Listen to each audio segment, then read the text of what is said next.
엄마 아빠 건강 채널에 다시 찾아와 주신 여러분께 진심으로 감사드립니다. 저는 오늘 단순한 정보 전달자가 아니라 한 명의 자식으로서 여러분과 마음을 나누고 싶습니다. 여러분께 전하고 싶은 이야기는 저희 어머니의 건강을 되찾은 여정에서 시작되었어요. 이 이야기는 저의 시각을 완전히 바꿔놓았고 여러분이 매일 드시는 밥 한 그릇을 바라보는 방식을 바꿀 수도 있을 거라 믿습니다. 몇 년 전 저희 어머니는 평생 성실히 가족을 위해 헌신하신 분이셨어요. 그런데 어느 날부터 늘 피곤해하셨어요. 밥을 드신 후에는 기운이 없어 바로 눕고 싶어 하셨고 혈당 수치는 위험 수준에 가까웠습니다. 저는 정말 걱정이 많았어요. 대학에서 배운 서양의학 지식을 총동원해 어머니를 도우려 했지만 별다른 변화가 없었어요. 약을 먹이고 식단을 조절해봤지만 어머니는 여전히 힘들어하셨어요. 그때 저는 생각했죠. 내가 뭔가를 놓치고 있는 걸까? 그래서 저는 우리의 뿌리로 돌아가기로 했습니다. 한의학 문헌과 현대 과학 연구를 뒤지며 한 가지 놀라운 진리를 발견했어요. 바로 객식동원, 즉 음식과 약은 같은 뿌리에서 나온다는 철학입니다. 이 철학은 저에게 큰 깨달음을 주었어요. 어머니의 건강을 되찾는 열쇠는 멀리 있지 않았습니다. 그것은 바로 매일 식탁에 오르는 하얀 쌀밥 한 그릇에 있었어요. 우리가 매일 먹는 밥이 단순한 음식이 아니라 건강을 좌우하는 강력한 약이 될 수 있다는 사실을 알게 된 거죠. 이 여정은 저에게 큰 감동이었고 어머니와의 시간을 더 소중히 여기게 했습니다. 여러분도 부모님의 건강을 생각하며 가슴이 따뜻해지는 순간이 있으시죠? 저는 오늘 이 채널을 통해 그 따뜻한 마음을 여러분과 나누고 싶습니다. 이 이야기는 단순한 건강 정보가 아닙니다. 우리의 전통과 현대과학이 만나 만들어낸 치유의 힘에 대한 이야기입니다. 여러분도 저와 함께 이 여정을 시작하며 매일의 밥상이 단순한 식사가 아니라 사랑과 건강을 담은 의식이 될 수 있다는 걸 느껴보셨으면 좋겠습니다. 자, 그럼 이제 우리의 밥 한 그릇에 숨겨진 비밀을 하나씩 풀어볼까요? 여러분의 소중한 부모님을 위해, 그리고 우리 모두의 건강을 위해 함께 시작합시다. 여러분, 따뜻하고 향기로운 흰쌀밥 한 그릇은 단순한 음식이 아니라 우리 세대의 행복과 넉넉함의 상징이죠. 그런데 혹시 푸짐한 밥상을 드신 후에 오히려 더 피곤하고 몸이 무겁게 느껴지셨던 적 있으신가요? 저희 어머니도 밥을 드신 후 늘 기운이 없어 바로 눕고 싶어 하셨어요. 여러분도 이런 경험이 있다면 오늘 이 이야기가 그 비밀을 풀어줄 거예요. 우리의 밥 한 그릇에 어떤 치유의 힘이 숨어 있는지 함께 알아보며 건강한 변화를 시작해 볼까요? 흰쌀은 도정 과정에서 섬유질, 비타민, 미네랄이 거의 제거됩니다. 그래서 흰쌀밥을 먹으면 혈당이 급격히 올라갔다가 빠르게 떨어지며 피로와 나른함을 느끼게 됩니다. 이는 쌀에 정제된 탄수화물이 빠르게 혈당으로 전환되기 때문이에요. 저희 어머니도 이런 증상을 겪으셨어요. 과학에 따르면 이런 혈당 급등은 장 건강에도 영향을 미칩니다. 장에는 면역 세포의 70에서 80%가 있어요. 정제된 흰쌀은 장내 유익한 세균을 줄이고 건강을 해칠 수 있습니다. 이를 알면 밥상을 바꿀 준비가 되셨죠?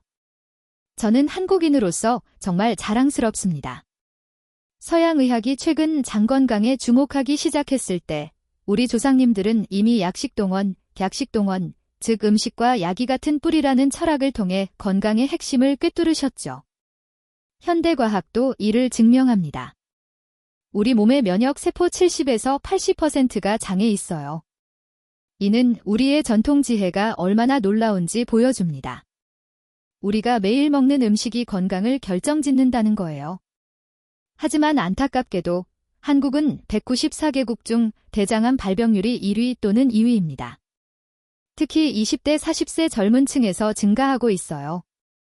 이는 우리의 밥상을 다시 돌아봐야 한다는 경고입니다. 저희 어머니도 흰쌀밥을 바꾸며 건강을 되찾으셨어요.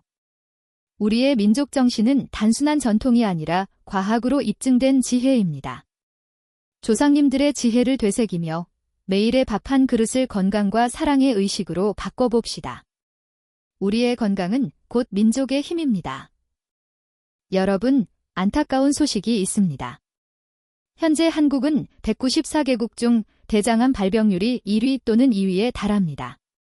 특히 20대 40세 젊은 층에서 이 비율이 급격히 증가하고 있어요. 이는 우리의 식습관, 특히 정제된 흰쌀밥 위주의 식단과 관련이 있습니다. 과학에 따르면 흰쌀은 섬유질과 영양소가 부족해 혈당을 급격히 올리고 장 건강을 해칩니다. 장에는 면역 세포의 70에서 80%가 있어 장 건강이 무너지면 온몸의 면역력이 약해져요. 저희 어머니도 흰쌀밥 때문에 피로를 겪으셨어요. 하지만 식단을 바꾸자 건강이 놀랍게 회복되셨죠. 이건 단순한 통계가 아닙니다. 우리의 밥상이 건강을 좌우한다는 경고입니다. 지금이 바로 밥 한 그릇을 다시 보고 건강한 선택을 시작할 때입니다.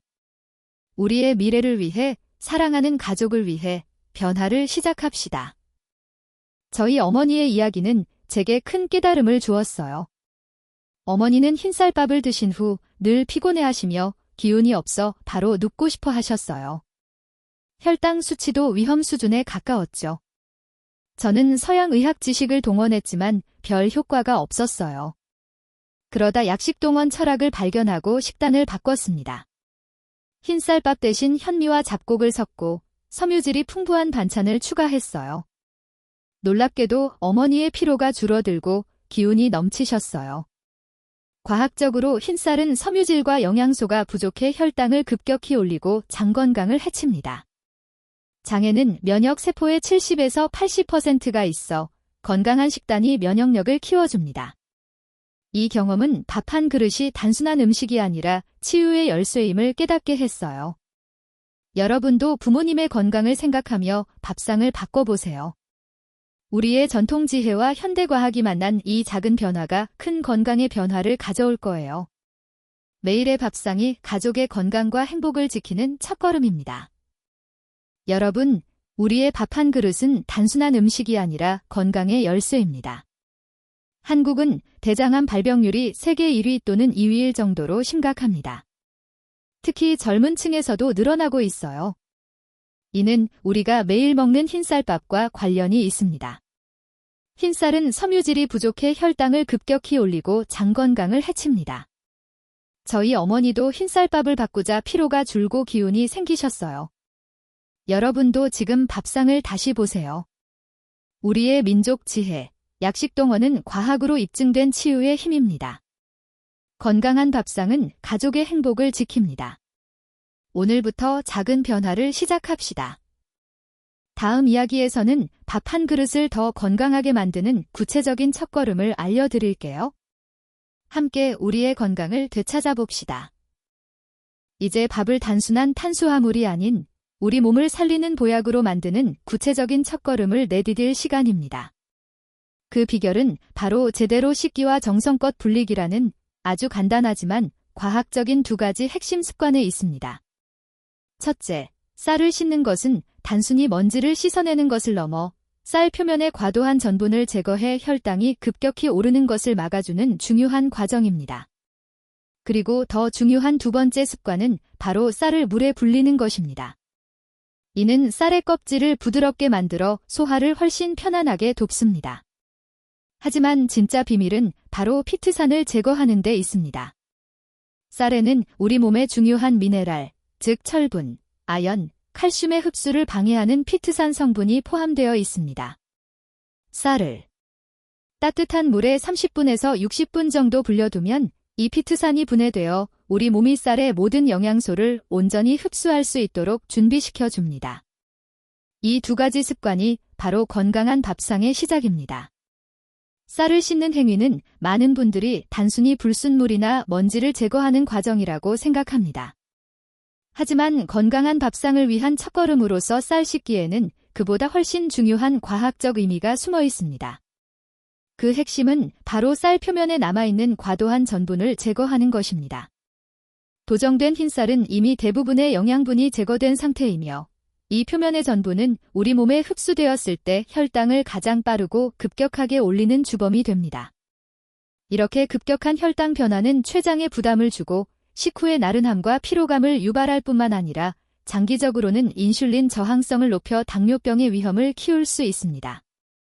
따라서 쌀뜨물이 맑아질 때까지 여러 번 헹궈내는 과정은 단순한 청결의 문제가 아니라 우리 몸의 혈당을 안정시키고 장기적인 건강을 지키기 위한 매우 중요한 예방조치라 할 수 있습니다. 쌀을 씻는 과정만큼이나, 아니 어쩌면 그 이상으로 중요한 것이 바로 쌀을 물에 담가 생명을 불어넣는 불리기 과정입니다. 이는 단순한 요리 준비를 넘어 밥을 진정한 보약으로 만드는 핵심적인 과학적 원리를 담고 있습니다. 가장 먼저 소화 과정에 놀라운 변화를 가져옵니다. 따뜻한 물에 30분에서 60분간 담가두는 것만으로도 쌀 알의 단단한 구조가 부드럽게 풀리면서 우리 위장이 겪어야 할 부담을 크게 덜어줍니다. 이는 특히 소화 기능이 약해지기 쉬운 우리 어머님, 아버님 세대에게는 식사 후에 더부룩함이나 불편함 없이 편안한 일상을 선물합니다. 하지만 이보다 더 핵심적인 과학적 비밀은 바로 피트산, 피틱애시드이라는 영양도둑을 무력화시키는 데 있습니다. 쌀과 같은 모든 곡물의 껍질 부분에는 자기 자신을 보호하기 위해 피트산이라는 물질이 존재합니다.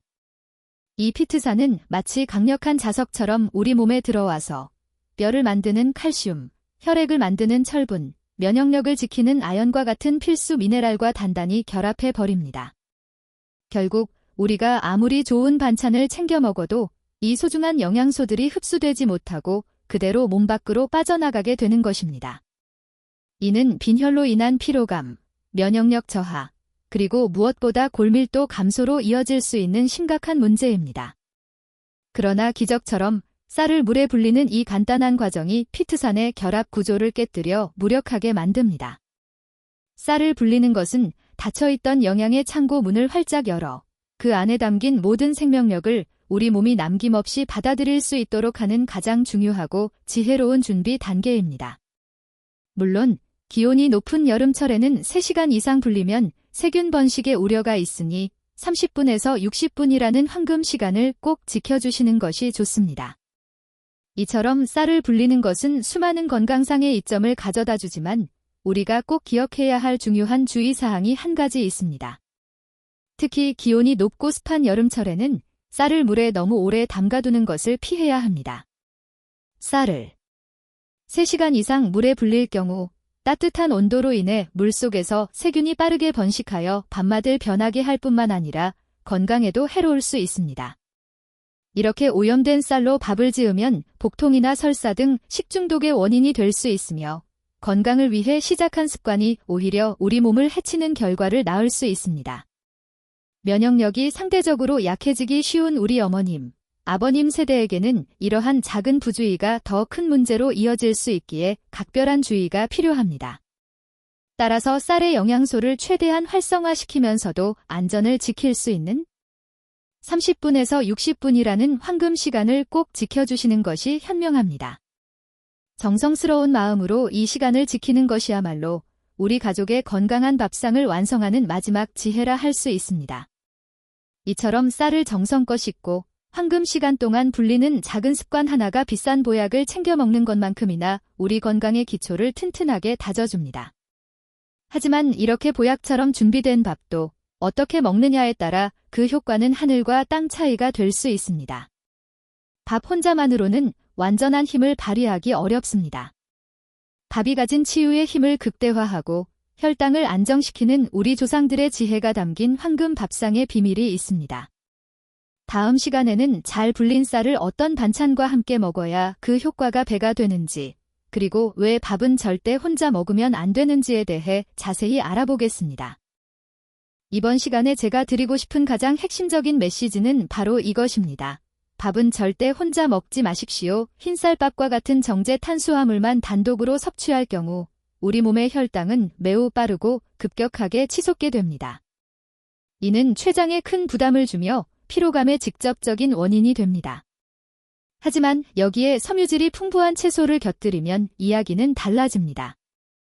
채소 속의 풍부한 식이섬유는 탄수화물의 흡수 속도를 늦춰 혈당이 안정적으로 유지되도록 돕고 장내 유익균의 훌륭한 먹이가 되어 우리 몸의 면역력 기초를 다져줍니다.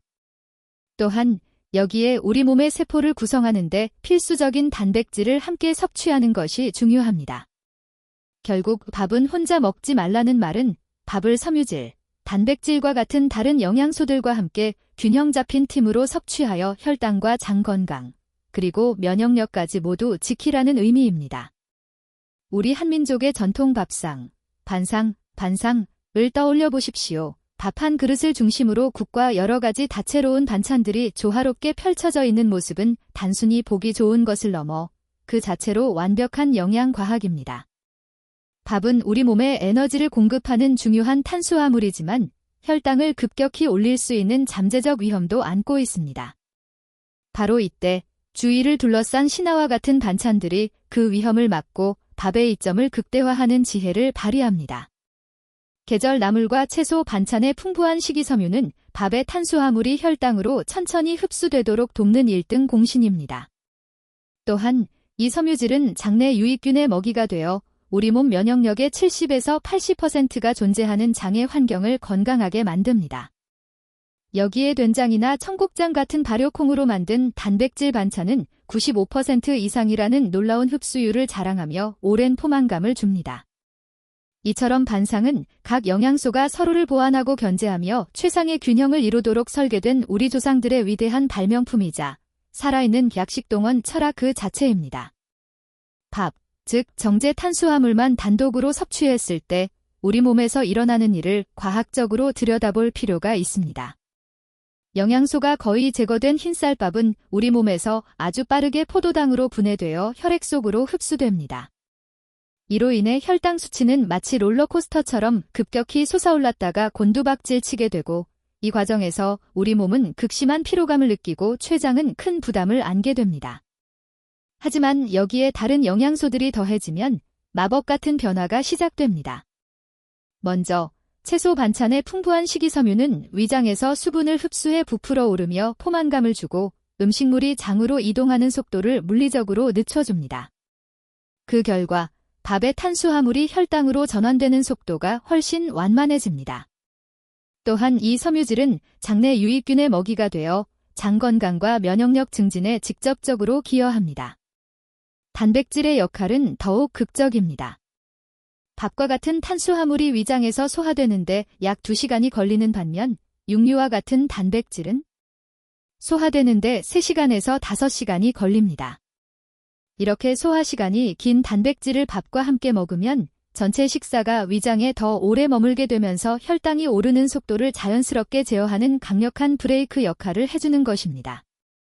이것이 바로 밥을 다른 영양소와 함께 먹어야 하는 과학적 이유이며 균형 잡힌 식사가 혈당 안정의 핵심이라는 증거입니다.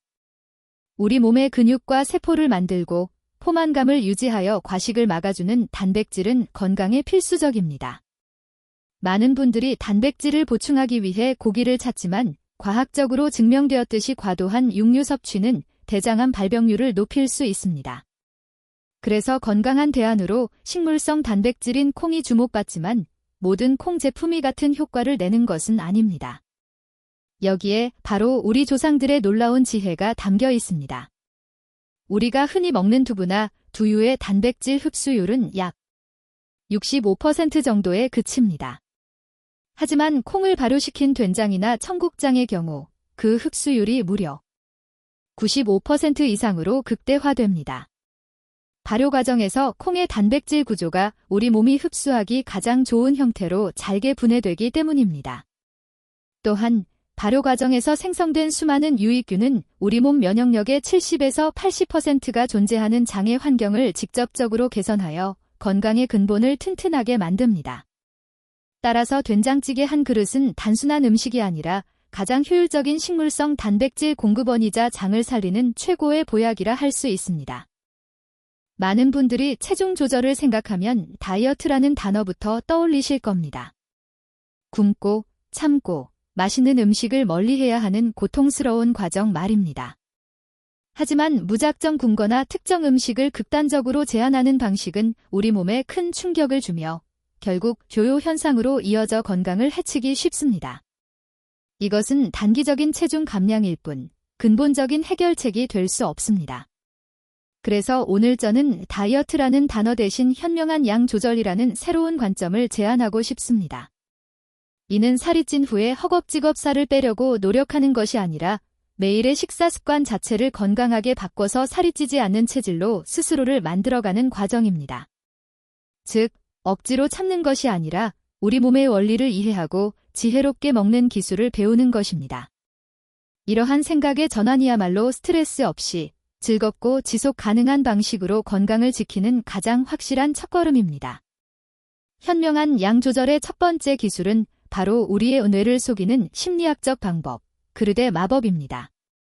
우리가 느끼는 포만감은 단순히 위가 얼마나 찼느냐에만 달려있지 않고 눈으로 보는 시각적 만족감에도 크게 좌우되기 때문입니다. 예를 들어 커다란 대접에 밥이 절반만 담겨 있으면 우리의 뇌는 아직 부족하다는 신호를 보내지만 반대로 아담한 작은 공기에 밥이 소복하게 담겨 있으면 뇌는 충분하고 넉넉하다고 인식하여 훨씬 쉽게 만족감을 느낍니다. 이것은 매우 중요한데 왜냐하면 우리 위가 실제로 찼다는 물리적 신호가 뇌의 포만 중추까지 전달되어 렙틴이라는 식욕 억제 호르몬이 분비되기까지 최소 10분에서 15분이라는 시간이 걸리기 때문입니다. 많은 경우 우리는 이 시간차 때문에 배가 부르다는 것을 미처 인지하기도 전에 과식을 하게 됩니다. 작은 그릇을 사용하는 것은 바로 이 시간차를 극복하는 데 도움을 줍니다. 시각적인 만족감을 통해 심리적으로 먼저 충분하다고 느끼게 함으로써 우리는 자연스럽게 천천히 먹게 되고 뇌가 포만감을 느낄 충분한 시간을 벌 수 있게 되는 것입니다. 이는 위가 용량의 3분의 2 정도 찼을 때 작동하는 포만감 센서가 제때 신호를 보낼 수 있도록 돕는 현명한 전략입니다. 두 번째 기술은 음식을 먹는 순서를 바꾸는 것만으로도 우리 몸을 건강하게 만드는 순서의 지혜입니다. 우리는 보통 밥 한 숟갈, 반찬 한 젓가락 순서로 식사하지만 이 순서를 조금만 바꾸면 놀라운 효과를 볼 수 있습니다. 식사가 시작되면 밥이나 고기 반찬이 아닌 섬유질이 풍부한 채소나 나물 반찬부터 먼저 드십시오. 마치 식사 전에 샐러드 한 접시를 먼저 먹는 것처럼 말입니다. 그 이유는 아주 간단하고 과학적입니다. 부피가 큰 채소는 칼로리는 낮지만 위장의 아래쪽부터 차곡차곡 채워주어 적은 양으로도 쉽게 포만감을 느끼게 합니다. 이렇게 위가 어느 정도 채워진 상태에서 식사를 계속하면 자연스럽게 주식인 밥과 다른 고칼로리 반찬의 섭취량을 줄일 수 있게 됩니다. 하지만 이 기술의 지혜는 여기서 그치지 않습니다.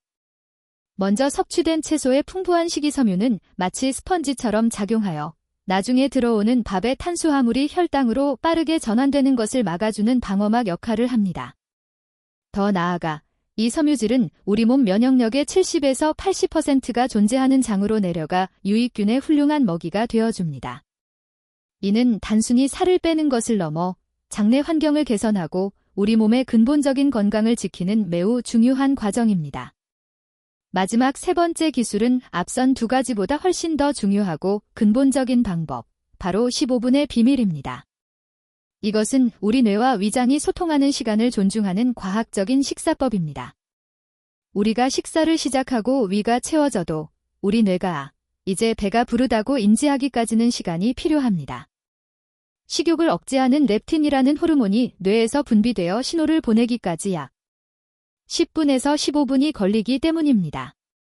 체중이 쉽게 늘어나는 사람들의 가장 큰 습관 중 하나는 바로 25분이라는 시간차를 기다리지 못하고 뇌가 포만감을 느끼기도 전에 너무 빠른 속도로 식사를 마치는 것입니다. 따라서 의식적으로 식사 시간을 15분에서 20분으로 늘리는 것이 매우 중요합니다. 단순히 시간을 끄는 것이 아니라 음식을 충분히 씹고 맛을 음미하는 시간을 갖는 것입니다. 특히 밥과 같은 탄수화물은 씹는 행위가 소화의 첫 단추입니다. 탄수화물을 분해하는 소화효소인 자밀라아제는 오직 침 속에만 존재하기 때문입니다. 충분히 씹지 않으면 음식물이 제대로 분해되지 않은 채 위장으로 넘어가 부담을 주고 특히 현미밥의 경우 소화되지 않은 껍질이 장에서 독소로 작용할 수도 있습니다. 천천히 그리고 충분히 씹는 것 이 두 가지만 지켜도 우리는 과식을 막고 소화기관을 편안하게 하여 건강에 큰 기반을 다질 수 있습니다. 작은 그릇을 사용하고 먹는 순서를 바꾸고 또 식사 시간을 15분 이상으로 늘리는 것. 오늘 말씀드린 이 세 가지 현명한 기술만으로도 우리는 스트레스 없이 즐겁게 식사량을 조절하고 건강을 지킬 수 있습니다. 하지만 만약 우리가 먹는 밥 자체의 성질을 바꿔서 몸에 흡수되는 당분과 칼로리를 줄일 수 있는 마법 같은 방법이 있다면 어떨까요? 이는 단순히 양을 조절하는 것을 넘어 밥을 착한 탄수화물로 바꾸는 놀라운 과학입니다. 다음 시간에는 밥을 요리하고 보관하는 온도에 변화를 주는 것만으로 밥을 저항성 전분으로 가득 찬 건강식으로 만드는 비밀에 대해 자세히 알아보겠습니다. 지난 시간에 예고해드린 대로 오늘은 밥의 성질 자체를 바꾸어 우리 몸에 이롭게 만드는 놀라운 온도 마법에 대해 알려드리겠습니다. 그 비밀의 핵심은 바로 저항성 전분입니다. 저항성 전분이란 이름 그대로 우리 몸의 소화 효소에 저항하여 쉽게 분해되지 않는 특별한 종류의 전분을 말합니다. 우리가 갓 지은 따뜻한 밥은 일반 전분 상태이지만 이 밥을 차갑게 식혀 냉장고나 냉동실에 보관하면 밥의 내부 구조가 변하면서 이 저항성 전분이 만들어집니다. 이렇게 변한 저항성 전분은 일반 전분처럼 소장에서 포도당으로 빠르게 흡수되지 않고 소화되지 않은 채로 대장까지 그대로 내려갑니다. 이것이 바로 저항성 전분이 혈당을 급격히 올리지 않는 가장 중요한 이유입니다. 저항성 전분은 크게 두 가지 측면에서 우리 몸에 매우 중요한 이점을 제공합니다. 바로 혈당 관리와 장 건강 증진입니다. 첫째, 저항성 전분은 혈당을 안정적으로 유지하는 데 탁월한 효과가 있습니다. 일반 전분과 달리 소장에서 포도당으로 빠르게 흡수되지 않기 때문에 식사 후에 혈당이 급격하게 치솟는 혈당 스파이크를 효과적으로 막아줍니다. 이는 췌장의 부담을 덜어주고 장기적으로는 인슐린 감수성을 개선하여 당뇨병 예방에도 긍정적인 영향을 미칠 수 있습니다. 둘째, 그리고 훨씬 더 중요한 이점은 바로 장 건강을 근본적으로 개선한다는 것입니다. 소화되지 않은 저항성 전분은 소장을 지나 대장까지 도달하여 그곳에 사는 수많은 유익균들의 훌륭한 먹이가 됩니다. 유익균들은 이 저항성 전분을 먹고 번성하며 장내 환경을 건강하게 만듭니다. 그 결과 많은 분들이 겪는 변비나 잦은 가스, 더부룩함 같은 불편한 증상들을 완화하고 장내 염증 수치를 낮추는 데 도움을 줍니다. 결국 우리 몸 면역력의 70에서 80%가 존재하는 장이 튼튼해지면서 전반적인 면역력이 강화되는 선순환이 만들어지는 것입니다. 앞서 말씀드린 저항성 전분은 분명 혈당 조절과 장 건강에 많은 이점을 줍니다. 하지만 모든 건강 요법에는 동전의 양면처럼 다른 쪽 얼굴이 있을 수 있습니다. 지금부터 드리는 말씀은 매우 중요하니 특히 당뇨병을 앓고 계시거나 장이 예민하신 분들께서는 반드시 귀를 기울여 주십시오. 일부 전문가들은 저항성 전분 요법에 대한 중요한 반대 의견을 제시합니다. 저항성 전분이 혈당을 낮추는 데는 도움이 될 수 있지만 소화되지 않은 채로 대장까지 내려간 다량의 전분이 그곳에서 유해 물질로 변질될 가능성이 있다는 것입니다. 이렇게 생성된 유해 물질은 오히려 장점막을 손상시키고 장내 환경을 악화시켜 궁극적으로는 우리 몸의 면역 체계에까지 나쁜 영향을 줄 수 있다고 경고합니다. 이러한 이유로 저항성 전분 섭취가 장 건강에 해가 될 수 있는 경우, 특히 당뇨병 환자분들께는 이 방법이 일반적으로 권장되지 않습니다. 이는 모든 사람에게 좋은 단 하나의 정답은 없으며 내 몸의 상태를 정확히 알고 그에 맞는 지혜로운 선택을 하는 것이 무엇보다 중요하다는 것을 보여줍니다. 그렇다면 당뇨병을 앓고 계신 분들을 위한 가장 안전하고 현명한 밥상 원칙은 무엇일까요? 전문가들은 차가운 밥에 저항성 전분에 의존하기보다는 우리 전통적인 건강식인 현미나 잡곡밥 같은 복합 탄수화물로 돌아갈 것을 강력하게 권장합니다.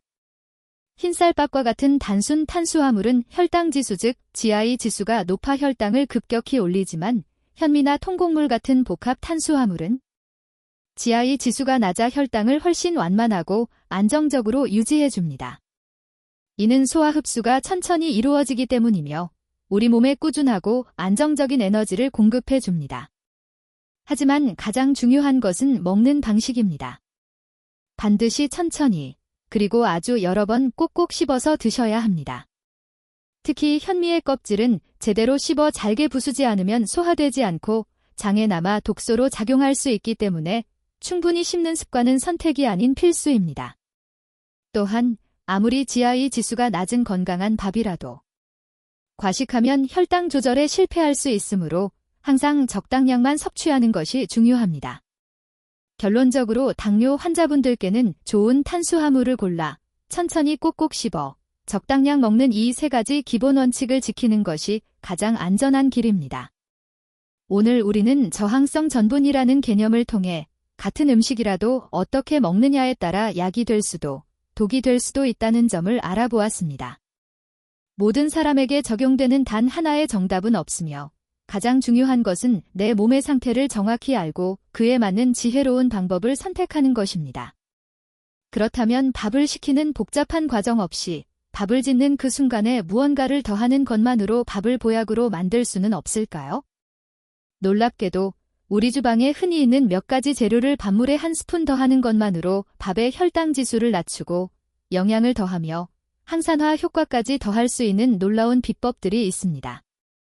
다음 시간에는 식초 한 스푼, 귀리 한 스푼, 혹은 코코넛 오일 한 방울이 우리의 밥솥 안에서 어떤 기적을 만들어내는지, 그리고 밥을 황금비드로 물들여 항염 효과를 극대화하는 비결은 무엇인지에 대해 자세히 알아보겠습니다.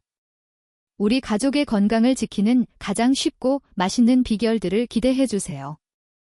오늘 우리가 함께 나눌 이야기의 주제는 바로 주방 속의 약국입니다. 이는 단순히 비유적인 표현이 아닙니다.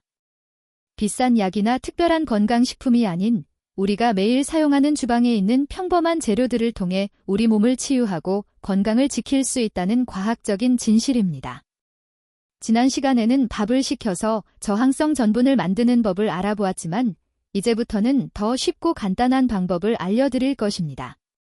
바로 밥을 짓는 그 순간에 우리 주방 선반 위에 있는 재료를 한 스푼 더하는 것만으로 밥을 놀라운 보약으로 바꾸는 비법입니다. 우리의 주방 약국에는 밥의 혈당 지수를 최대 31%까지 낮춰주는 식초가 있고 식후 혈당 상승을 43%나 억제하는 귀리가 있습니다. 또한 밥에 넣어 칼로리 흡수를 줄여주는 코코넛 오일과 인슐린 저항성을 23%나 개선하는 황금빛 강황 가루도 준비되어 있습니다. 이처럼 우리의 주방은 이미 놀라운 치유의 힘을 가진 재료들로 가득 차 있습니다. 이제 그 보물들을 하나씩 꺼내어 우리 가족의 건강을 지키는 방법을 함께 배워보겠습니다. 첫 번째로 소개해 드릴 보물은 우리 주방에 늘 있는 식초입니다. 새콤한 맛을 내는 이 평범한 조미료가 우리의 밥을 놀라운 건강식으로 바꾸어 줍니다. 방법은 아주 간단합니다. 밥을 지으실 때 쌀 한 컵당 사과 식초나 천연 발효 현미 식초와 같은 좋은 식초를 한 큰술 넣어주시기만 하면 됩니다. 과연 어떤 원리일까요? 식초에 풍부하게 들어있는 아세트산 성분이 바로 그 비밀입니다. 이 아세트산은 밥의 탄수화물이 우리 몸에서 포도당으로 분해되는 과정을 의도적으로 지연시킵니다. 그 결과 식사 후에 혈당이 빠르게 치솟는 것을 막아주어 혈당을 안정적으로 관리하는 데 큰 도움을 줍니다.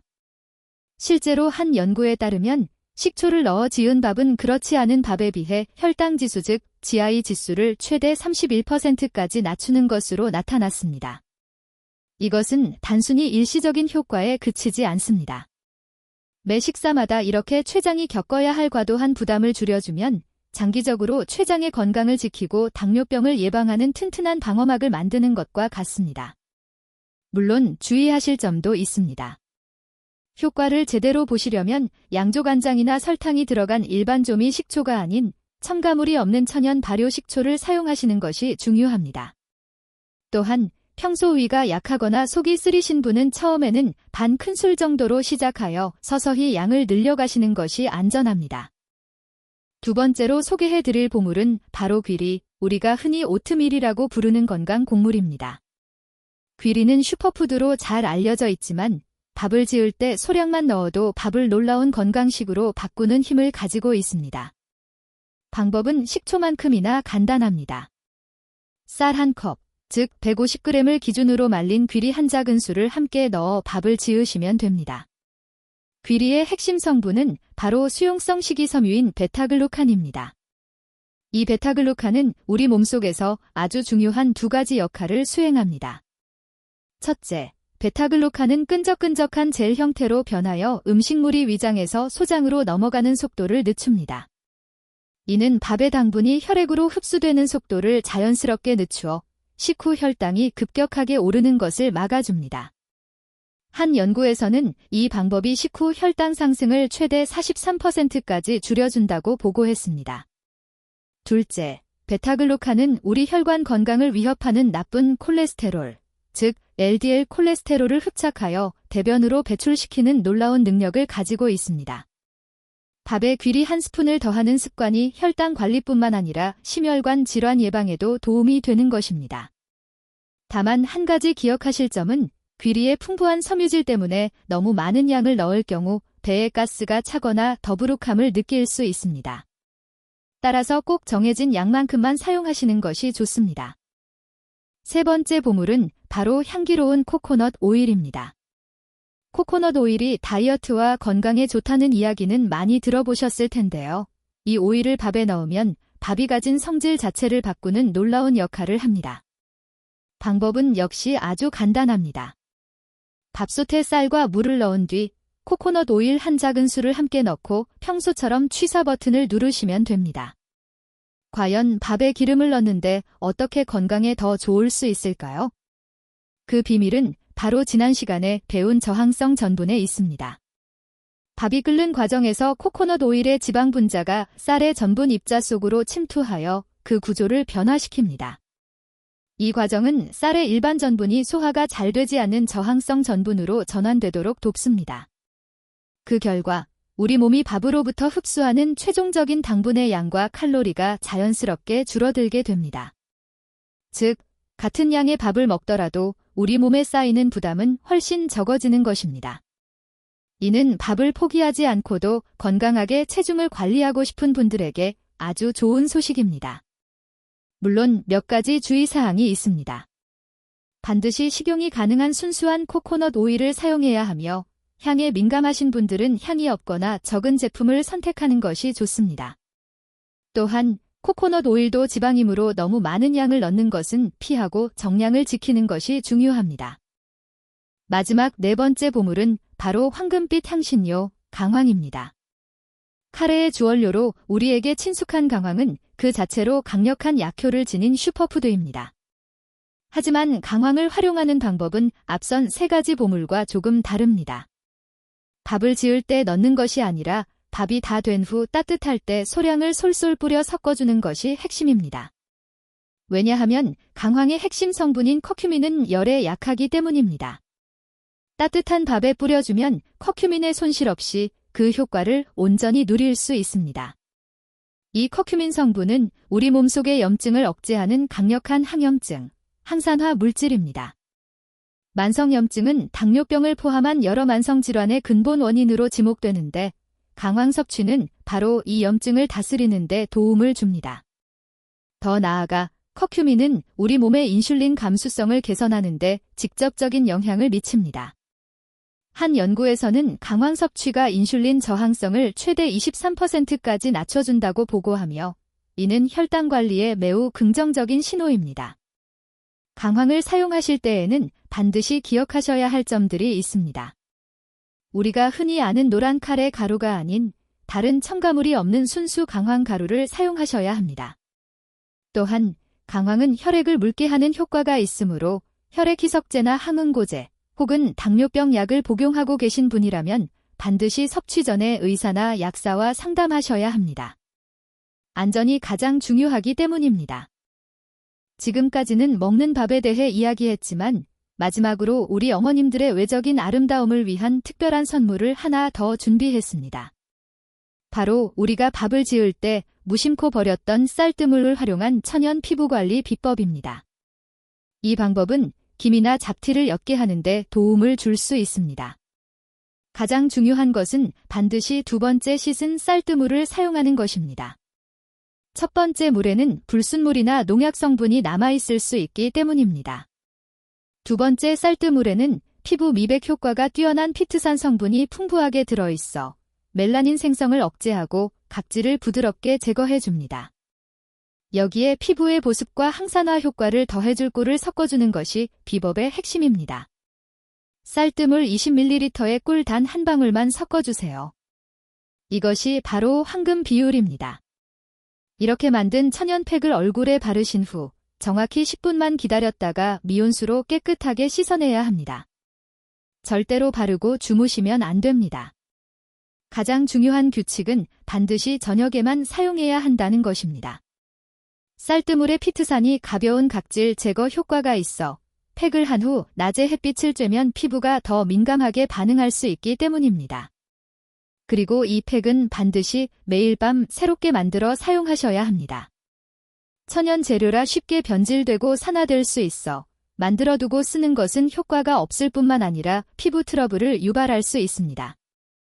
식초 1스푼, 귀리 1줌, 그리고 강황가루 1꼬집. 오늘 우리는 주방 속 평범한 재료들이 어떻게 우리의 밥상을 최고의 보약으로 만들 수 있는지 알아보았습니다. 밥을 짓는 과정이 단순한 요리를 넘어 건강을 더하는 과학이 될 수 있다는 사실을 확인했습니다. 하지만 아무리 좋은 방법이라도 꾸준히 실천하지 않으면 아무 소용이 없겠죠? 이 모든 건강한 습관들을 어떻게 하면 작심삼일로 끝나지 않고 우리 삶의 일부로 만들 수 있을까요?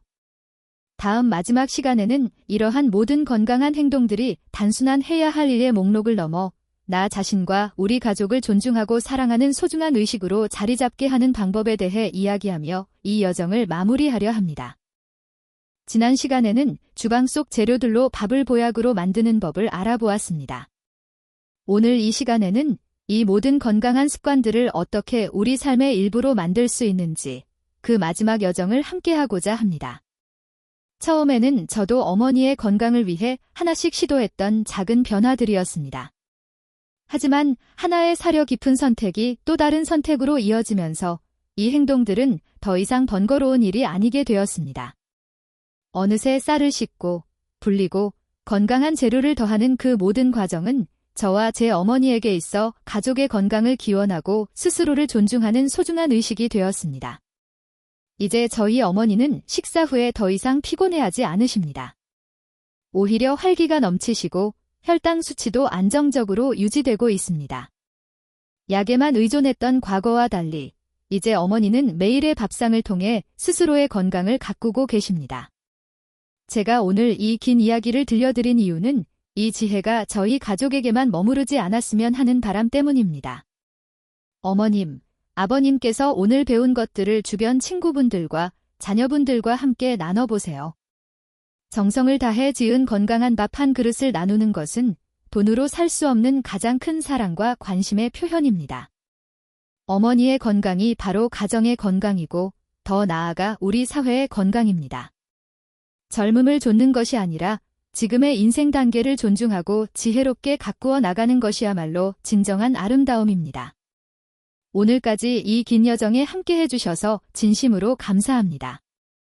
저희의 이야기가 여러분의 마음에 작은 울림을 주었다면 엄마 아빠 건강 채널의 좋아요와 구독을 눌러 저희를 응원해 주십시오. 여러분의 응원이 저희가 더 좋은 건강 정보를 나누는데 가장 큰 힘이 됩니다. 다음에도 유익한 정보로 찾아뵙겠습니다. 늘 건강하세요.